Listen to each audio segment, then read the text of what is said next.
a comment was made to me, "Oh, Gigi's so American. She always talks about herself." And I'm like, what does that mean? And then I realized in Asia, you don't talk about yourself because that's not being humble. So, what you do is you talk about the achievements and the connections that you have with very successful, illustrious people. So you talk more about your connections. So, I switched. I talked more about my connections in order to assimilate and succeed in this new country, new culture.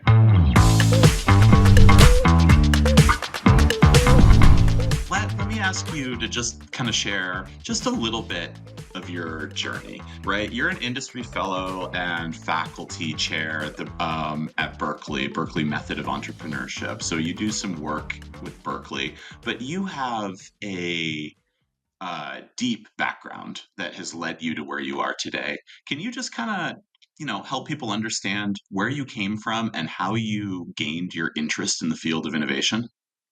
Yeah. So it's I was actually born in Taiwan, and then my father came to the U.S. for his PhD. So I was 2 years old when our immigrant family came, and my father was a chemist for Dow Chemical for most of his career. Well, probably the first 12 years of his career. And then he decided to start his own company. And he quit his job and sold the house. And there was, I was 17 and I was the oldest of five kids. Okay. And I watched him the first endeavor he started, it did not do well, it failed, and he had to close it down. But he didn't give up. And he started another endeavor, which actually was very successful. And with that success, he actually was able to put down a down payment for a house for each of the five kids and buy us each our first new car. And so I have a role model for entrepreneurship and growth mindset and grit in my family. So when I finally graduated from high school in Michigan, I went to Stanford for my mechanical engineering degree. And I studied mechanical engineering with a focus on thermodynamics. And I then went to work for Exxon as a refinery engineer. And I got assigned a lot of projects, challenges that other people hadn't solved. And it basically, was a good way to develop innovation skills. Like, for example, there was a furnace door on this hydrogen furnace that kept going. It, bent with the heat. And then the Sure. gases would escape. And then it would no longer be hot enough. And as a young engineer, I was assigned fix that problem. And so it was You're fresh out of understanding. you're fresh out of school at this point. You're fresh out of Yeah, school working for kind of like, big energy, big heavy industrial environment and no guidance really, just a problem put in front of you. well, no, I did have guidance. I actually had a lot of people who were there with experience in the plant who were always available for me to talk to me about materials, to talk to me about, different types of structures, to talk to me about how everything worked. So I had a lot of guidance. So it was, in some ways, it was a form of mentors within the company, but the problem was mine to solve. And so I did that. I you actually used my was one of the few times I used my mechanical engineering degree to solve a problem in my professional life. And then I continued in the next 2 years to manage $10 million worth of projects. Then from there Amazing. on, yeah, I then moved over to manufacturing in the food industry, and did a bunch of project engineering in the food industry. I moved a pasta plant for Golden Grain. It was a $2 million pasta line. I moved it from the Bay Area up to Seattle and got it set up and running. So I learned a lot of you know project um, project management, but also how to work with people. And I, very importantly, learned a lot about how corporations work. How do you get approval? How do you get things done? How do you deal with people who are naysayers? And what are the things you need to get something done in the bureaucracy of a large corporation? And I decided I really liked the business side. I was, had definitely fulfilled my tick mark of being an engineer and getting my hands dirty. And I went to Berkeley Haas Business School for my MBA. And I wanted to go into a growth industry and also do more sales and marketing. So I stepped into Pacific Bell, which is now AT&T, and I became a salesperson for digital services. And at that time, that was new. You know, you were talking about digital lines, a service called ISDN, which stands for Integrated Services Digital Network. But we used to say ISDN stood for I still don't know.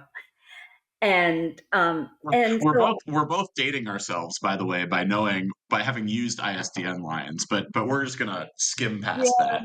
but it's okay. It just shows wisdom. There you So, go. anyways, yeah, and so I learned basically how to do sales and marketing. And one of my customers was a startup. In fact, most of my customers at the time were uh, technology startups. And I quit and I joined one of those startups where we were launching an internet service based on ISDN connections. And that company eventually got bought, um, and it's actually now a part of Xfinity.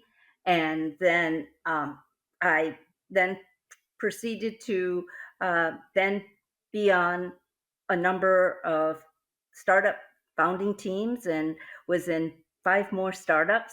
Some of them failed, some of them succeeded. Um, oh, there was some really rough times, like when you have to tell everyone on your team that the money ran out and they no longer have a paycheck and they no longer have health benefits. But then you also have the situation where the company gets bought and you get to tell everyone, like, how much their how much their stock options are worth, and everyone celebrates. So, I've been both sides through both the corporate world and then also being in the startup world. And that's where I think I'm in a unique position to really be able to support open innovation where corporates are working with startups. Well, so that's amazing, and I think one thing is these experiences were in multiple countries along the way. Is that right? Yeah. Hmm. And, one of the things that I've always appreciated in conversations with you is, you've been able to draw on these experiences from some very different countries, very different cultures, whether it's the US, Taiwan, Singapore, or over, to places like the Middle East and Europe and South America, and identify points of consistency in how humans deal with things like uncertainty and innovation. And I want to talk to that a little bit right now. So on your journey, as you were building companies in different countries, or as you were working in innovation in different countries, what were the common patterns, and what were some of the things that were just really different? Well, in terms of common things, at the end of the day, people are people. And so if you think about, people want to succeed, they want to be rewarded, they want to have good relationships with their colleagues. You know, people are people, and what's important is to remember that when you're dealing with everyone, whether it be a CEO or a billionaire or just the person that is the janitor and cleans the floors. People are people. And if you remember that, it allows you to understand them, you know, and allows you to build relationships And actually, everyone is valuable from the highest level person in the company to the lowest level. And you never know, that lowest level company may someday be the chairman. And so that's one thing that's same across all the different countries and cultures. However, every culture is different, and how they what their values are different. For example, in the US, um, when you talk about personal relationships and family relationships, the focus is on the nuclear family. While you go to Asia, the focus is on the extended family. And so understanding those nuances can help you. A really great book to understand different cultures and how they communicate, how they make decisions, how they lead, how they do evaluations of employees, is a book called The Culture Map. And it's by Oh, Erin Myers from INCHAD. She teaches at INCHAD. And it's a brilliant book because early in my career, I didn't appreciate the differences in globally. And so, for example, in the US, everyone talks about themselves. It's a me society. I did this. I did this. I did this. Right?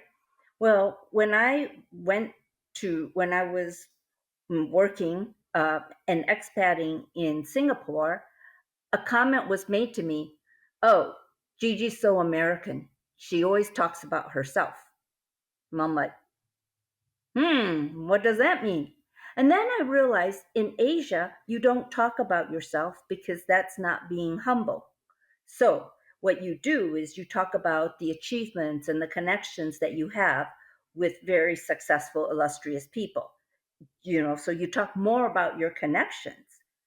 So I switched. I talked more about my connections in order to assimilate and succeed in this new country, new culture. However, when I went back to the US, I continued to talk about who I knew, my connections. And then the feedback from a Silicon Valley VC when we were for pitching for investment is, "Oh, that Gigi, she's a big name dropper." And then I realized, oh my God, I'm back in the right. US. I don't talk about who I know. I'm back to talking about what I did. And that's an example of learning learning how different cultures are different and adjusting the way you interact with people, the way you communicate, um, to fit the culture that you're working in. I love that. Thank you for that answer. Because, and I think it's so true that there are some real. I mean, there's obviously differences, and we get caught up on them. But people are people, and people are thinking even in their own way about, their job, their family, their environment, what's next, how to get a sense of fulfillment and accomplishment. And I love some of those stories.